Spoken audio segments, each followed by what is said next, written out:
Hi folks, this is an art lesson on how to make a present with something cute inside. It's another one of those fold-up ones. In this case, I put a puppy inside, but you could put something else. All right. I found this video on YouTube that showed how to do this and then decided to make one for you all. So we're going to start with a piece of paper and we're going to fold it in half.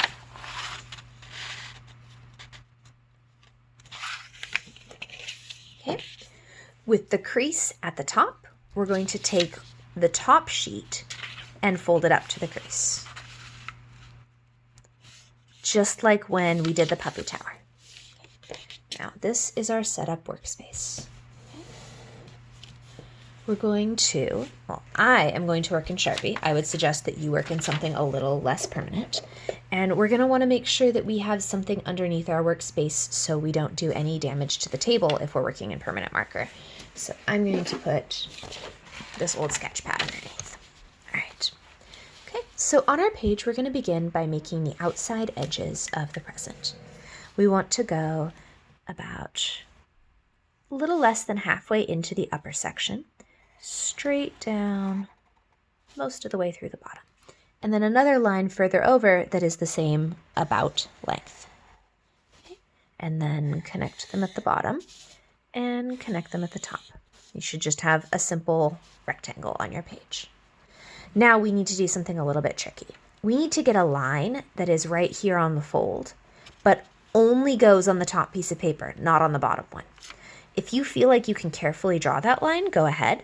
I'm going to use a trick for doing it on mine. I'm going to take a piece of scratch paper and sneak it underneath. And now I'm going to draw this line so that I don't have any risk of getting it on the lower page. This would be my suggestion, but if you feel like you can do it on your own, go for it. Okay, so we now have this. We've got the top part that just has the box lid and the bottom part that's like an open box. All right.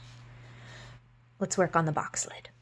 I'm going to make a ribbon stripe that goes all the way down through both boxes because I want my box to be fancy. If you wanted your box to be polka dots or something, you could do that on here as well. I want a little bow at the top. So to make my little bow at the top, I'm going to do the first step of it like this. And then before I keep going, I'm going to decide if I want the lid of my box to just come flying up or if I want the hands picking it up like on this one. If I want it to just come flying up, I'm going to skip forward and finish the bow. But if you want to do the hands, we're going to pause and do that now so that the bow kind of hides behind the hands. If you don't want hands, just watch this and don't do it. If you do want hands, do this. Start at the top of your page and draw two lines that come most of the way down to the box. This is going to be the arms. And then we need another set over here. Okay. Then you want to do something to show like where the sleeves are on the shirt. So I'm doing like a little cuff that comes a little bit farther out from the rest of the shirt. Okay. Now to show the hands kind of reaching over and grabbing the box, we're going to do a curvy line that comes down like this. And then another curvy line that comes out and around like it's grabbing on. Okay. So curvy line down, curvy line out and around. I think on this one, I made my hands feel a little squished. Next time, I would like to make the sleeves end a little bit higher up, like they were on this one. But either way is okay. We're going to add in a curve to show one of the fingers, which is just going to be like a little U that comes down and touches the edge of the box. There, those are my hands. At this point, you can come back and finish the bow. If your hands ended up way farther out and you can finish the bow without touching them, that's okay. But for mine, my bow is going to kind of disappear behind the hand and end back there. And then if you do a little like double lines right there, that'll give you the look of a bow. Okay, we're pretty much set up for what the closed version of this looks like. Now we're going to work on the open version. The top part is going to disappear off the screen, but that won't matter because you don't need the top part anymore. So, top part open. Okay. Now, this is where we have to be really aware that we don't draw below this line. If you want to give yourself a guide, you can take this piece, fold it up till it touches the middle crease, and make an extra crease there. That will help you make sure you don't draw below it. If you feel confident that you won't draw below it, you can leave it. So now I'm only going to be drawing in the middle section of my paper.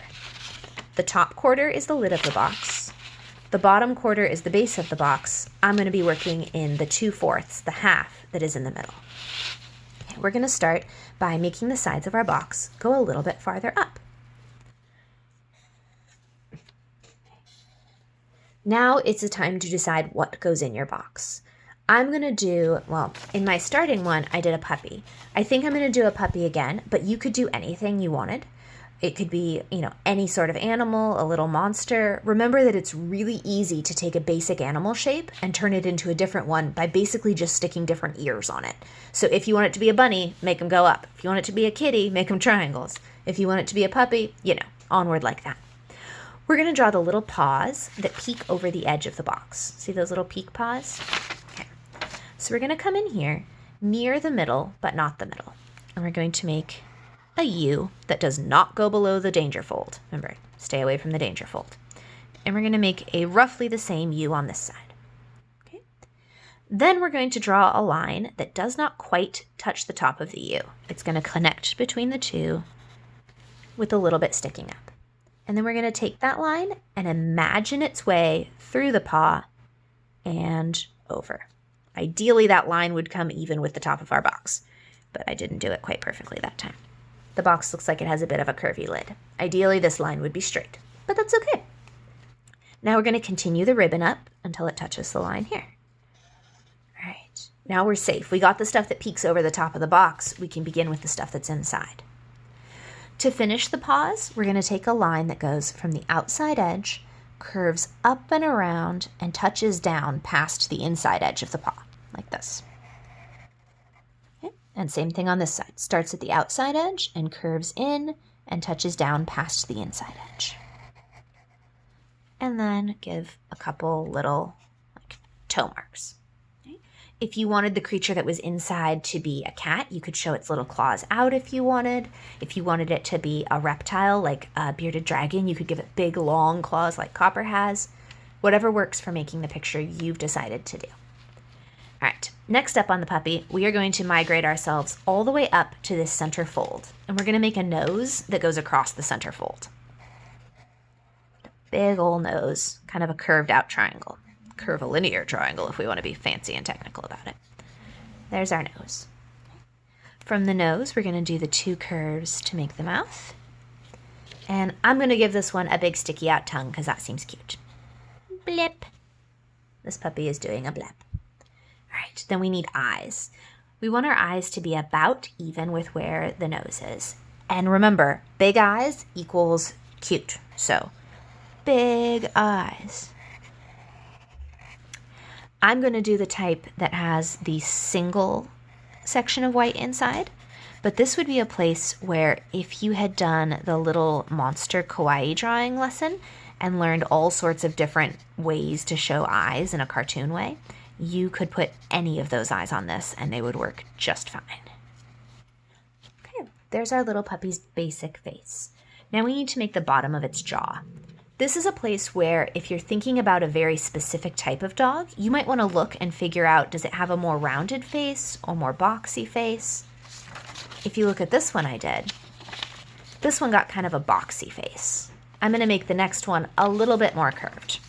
So we're going to start where the tongue is, and we're going to draw our face like midway in the tongue so that the tongue is sticking part way out through the face.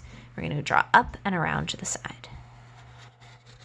Okay, I'm going to do the same-ish thing on the other side. It won't come out perfect, but that's all right.